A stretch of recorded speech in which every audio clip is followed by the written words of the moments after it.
For the ones seeking their authentic selves, I'm with you. For a long time, I was what everyone else wanted me to be. I molded myself into the set of standards, accomplishments, and traits that I thought would make others like me the most. And though deep down, the more I played into these masks and identities and roles, while I could feel the growing distance between me and who I pretended to be, I still didn't quite know who I really was.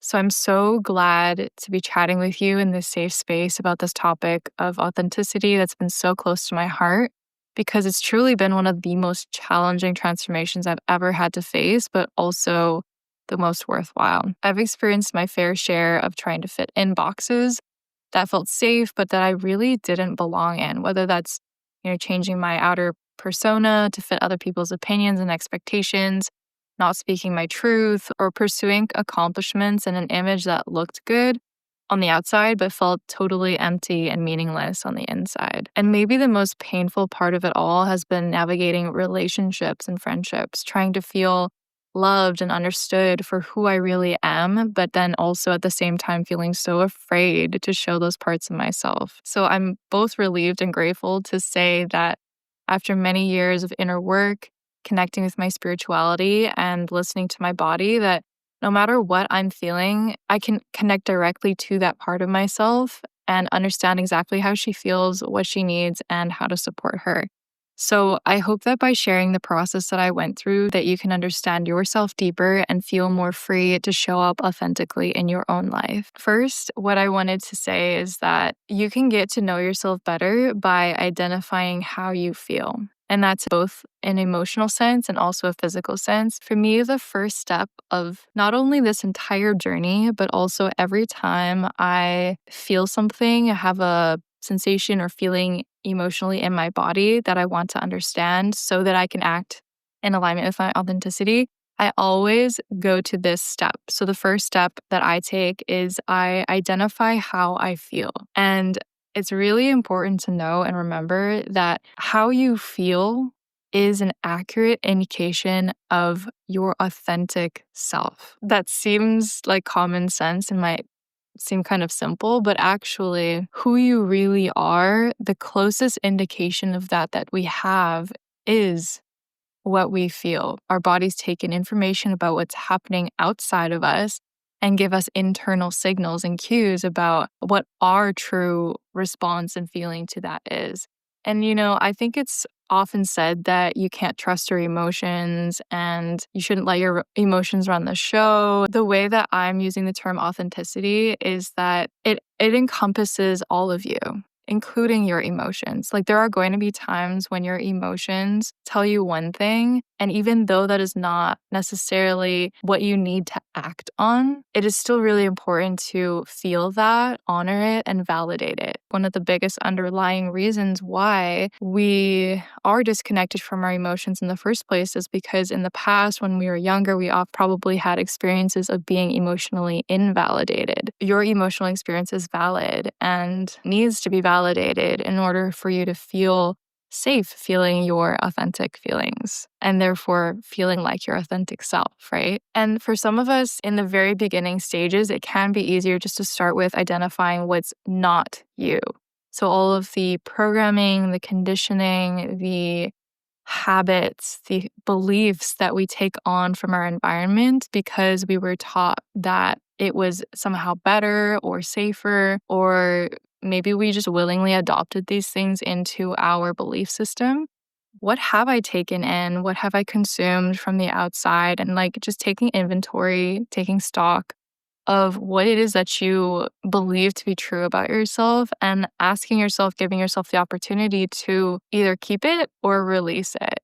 And keep in mind, this is a gradual, compassionate process. We don't have to throw every part of ourselves away just because we learned it from somewhere else. I really do want to emphasize that a lot of the adaptations we take on, in fact, all of the adaptations that we take on are serving us in some way. And it may not be immediately clear to you why that is, but I just want to offer some compassion to you and to myself for all of the things that we decided to internalize and become because we felt we had to. And the reason why it's important to identify what we're feeling is because it helps us determine the why. And I think as someone who is curious about the nature of your true self and just wants to get into those layers and connect all of the dots, I think what truly drives us is wanting to understand what is this experience, what is this feeling truly telling me about myself? What information can it give me about who I really am so that I can separate what's not me, so that I can show up in the world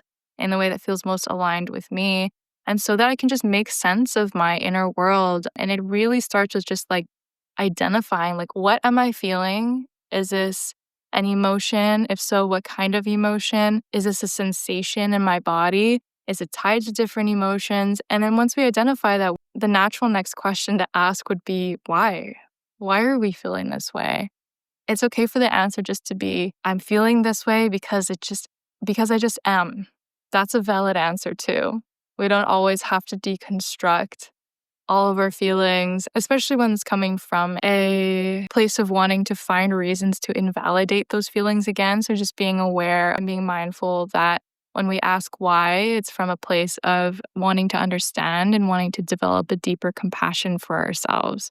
So when you can identify your feelings, that is you connecting to your authentic self. Okay. So, like we said, having those emotional experiences, being able to name, I'm experiencing this feeling right now. That is you connecting to your authentic self. If you're having a sensation in your body, maybe you don't know why it's there yet, but just being able to sit there, be present, and name, I'm experiencing this right now. The more that we can bring to our present awareness what is actually happening in our authentic experience, the more we actually tap into our authenticity. And over time, as we start to practice this skill, the understanding is going to start to flow in a more natural and intuitive way. Right now, we're just breaking it down step by step so that we can cognitively, consciously teach ourselves this process. But once things have become more internalized, your natural understanding is going to unfold in this way anyways, right? So the answers will come, and it comes layer by layer as your system is ready. Because when we unearth all of these parts of ourselves, truly what they want is to be seen. They want to be heard and felt and supported by you. And you're doing exactly that by moving through the steps in this video and any other processes that you might be doing already. So you're doing the work. One common way I think that's taught to people to help them understand themselves is kind of waiting for something in the outer environment to reflect back to you internally how you feel. And although it was a slow and gradual process, kind of like trial and error, it eventually over years led me to a place of being more inwardly focused and not relying so much on the external as a cue. I still believe that the external is a reflection of the internal, but I think the order got flipped at some point through all the years of trying to gain understanding of my internal by looking at the external. So at some point in this process of like coming inwards into your authentic self, there comes a point when you no longer need that external validation because you just know how to connect with your internal space, and your inner space already tells you exactly how you feel. And then everything that's happening externally is then a reflection of that. It's not telling you something that you don't already know. And I've found that to be true like more and more as of late for myself, that I will pick up on things internally first, and then I'll see them reflected maybe later that day or in a couple of days, weeks from when I noticed that first on the internal side. But it used to be the other way around. I would look for the signs and synchronicities around me. I'm a very pattern-oriented person. So when I see something, I can like kind of connect the dots back into something that is happening within myself. But I wasn't able to do that from the internal to the external until the last like 2 years or so. So if you are at the stage where you're still looking externally to tell you more about who you are internally, I would recommend that if you're going to be trying a bunch of new things to just see how you feel about it and see where that fits, that you always take the time to check in with yourself about how you feel about it. It's easy for us to take things in without actually filtering it first, right? For people like us, our work is to learn how to have better boundaries, right? To be able to have better discernment about, instead of just taking something in straight away because someone else says it's good for us or it looks good or it's exciting, that's all great. And just making sure that we actually are taking things in at a pace that allows us to integrate and digest what's coming through. I think that's really important and a very overlooked step to just manage our input, what we're consuming, because for sensitive people like us, having a lot of information come in all the time, but without having the boundaries to be able to filter it and manage that, it can be extremely overwhelming. So just wanting you to be aware of that. Okay. So if you are wanting to take a more inward, internal approach in order to connect more deeply with your authentic self, I would really strongly recommend that you need to spend time alone. But I don't mean alone as in just without other people being around, but spending time truly connecting inside of your inner temple, going inwards, closing your eyes, and connecting to the parts of you that make up you. And especially the ones that are having feelings that want to express themselves. So, what I've learned is that when these parts are wounded or wanting attention and care from you, you're going to experience their emotions directly. You're going to experience their thoughts and beliefs directly. There are different versions of you at every age.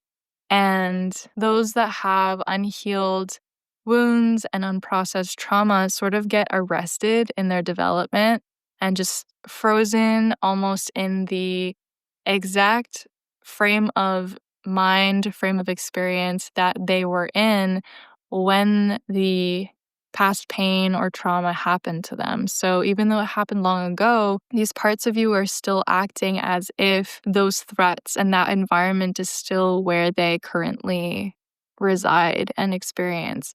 And the thing with patterns is that we continue to attract situations that will reflect this dynamic back to us. So it is true in some ways that even though this part of us isn't still living in the past, they're still re-experiencing those dynamics in some ways because we often are replaying these experiences currently, just with different characters, different situations, in an attempt to heal it, right?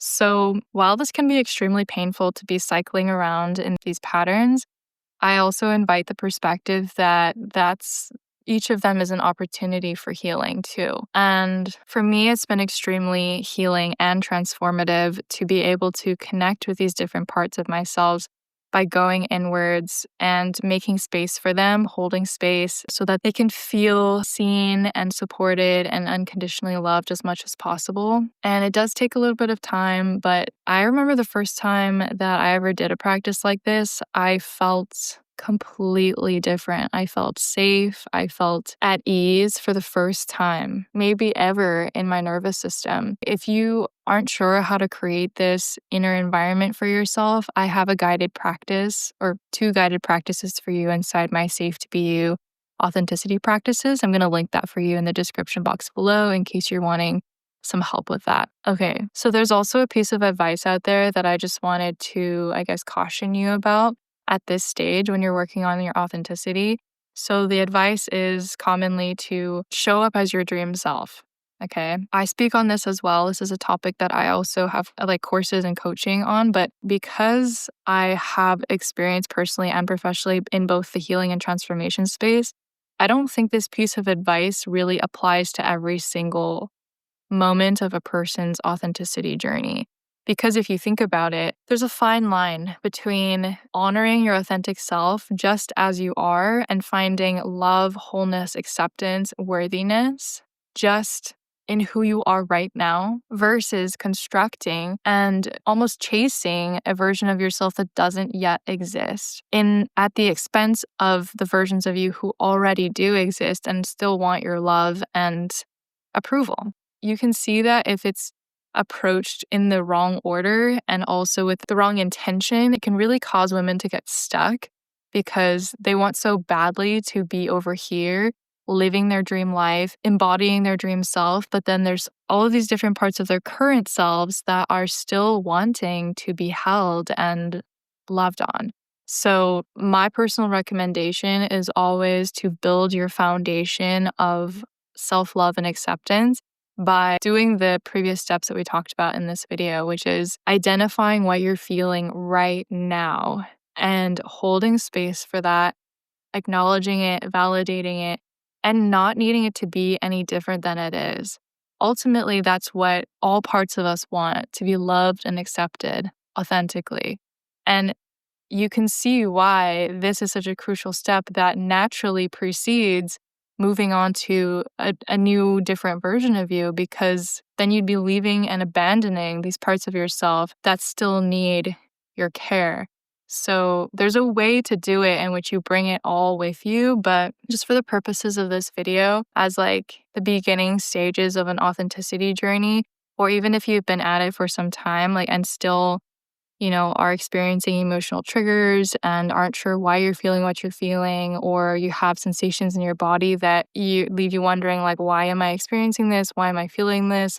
And this even applies to people who've been at this for years and trying all the different modalities, practices, tools, and still feel like they haven't gotten to where they want to go. Most likely, I would say go back to the foundations of just allowing yourself to be as you are. There's always more layers of work to do, of course, and we're never going to be done, but that doesn't mean that we have to rush the process. Divine timing is a thing. As I've personally learned, devotion to your journey of evolution and growth is all that you need in order to get where you need to go, where you're meant to go. And on that note, we're always going to be evolving and growing. That's just the nature of being. And there's nothing wrong with constantly wanting to be better and to discover more and more about yourself. And I think that, like, those of us who are on this journey have so much to look forward to in that regard. And also, it's okay too to just pause and take in all that you currently are. Who you are right now is enough, just as you are. And the more that you can come into that acceptance and love for yourself, the more that you are just naturally going to grow and transform and radiate your light into this world, because the world really needs you right now. Just because you're growing doesn't mean that you don't deserve to be happy now. This is something that I'm also currently learning and embodying. So thank you so much for joining me. I'm hoping that this was helpful for you. Let me know in the comments what you learned, what you're wanting to learn about this journey of becoming your authentic self. If anything in this video resonated with you, would love if you would give it a like and share this video with anyone that might benefit from it. I'll be talking a lot more about this path of authenticity and how to get more in touch with your feelings and a number of different ways. So very excited to share with you. Make sure you're subscribed if you're not already, and I will see you in the next video.